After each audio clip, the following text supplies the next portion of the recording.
நீங்க பேச்சு மட்டுமே மூலதனமா வச்சு பேசிட்டு இருக்கீங்களே, உங்களை நம்பி போட்டியிடுற தம்பிகள் சோர்ந்து போக மாட்டாங்களா? சோர்ந்து போக மாட்டாங்க. எத்தனை தடவை சொல்றது? சோர்ந்து போற கூட்டம் மாதிரியா இருக்குது? சோர்ந்து போற கூட்டம் மாதிரி இருக்குதா? இப்ப மே 18க்கு ஒரு கூட்டம் தான். எல்லா ஊடகங்களும் மாநாடு நீங்க வெறும் கூட்டம் தான். ஒரு இன எழுச்சி கூட்டம். எங்க இனம் கொல்லப்பட்ட நாள்ல ஒரு கூட்டம்.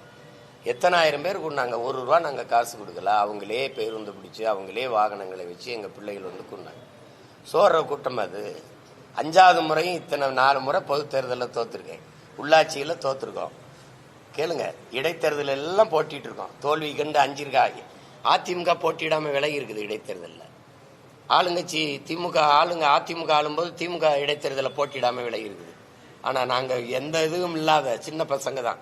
ஏதாவது ஒரு இடைத்தேர்தலில் போட்டியிடாம விலகி இருக்கமா பத்தியில போட்டிடுவோம். இம்முறையும் தனித்து உலக அரசியல் வரலாறுலேயே இவ்வளவு தோல்விகளை சந்திச்ச பிறகு மறுபடியும் 5வது முறை துணிந்து ஒரு அரசியல் இயக்கம் போட்டியிடுது அப்படின்னா அது நாம் தமிழர் கட்சியா மட்டும்தான் இருக்கும். காரணம் என்னன்னு கேளுங்க. எங்களை கேளுங்க. எங்களுக்கு இருக்கிறது சோற்று பசி இல்ல, சுதந்திர பசி.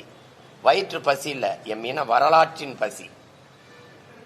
சோம்பலும் ஓய்வும் அரசியலில் தற்கொலைக்கு சமம். உங்களுக்கு விளங்குதுன்னு நினைக்கிறேன். வீர சுதந்திரம் வேண்டி நின்றார் வேறொன்று கொள்வார் அப்படிங்கிறான் புரட்சி எங்க பாட்டன் பாரதி. அது மாதிரி எங்களுக்கு வேண்டியது இந்த வெறும் தேர்தல் வெற்றின்னு நாங்க பார்த்து இந்த களத்துக்கு வரல. புரியுதுன்னு நினைக்கிறேன்.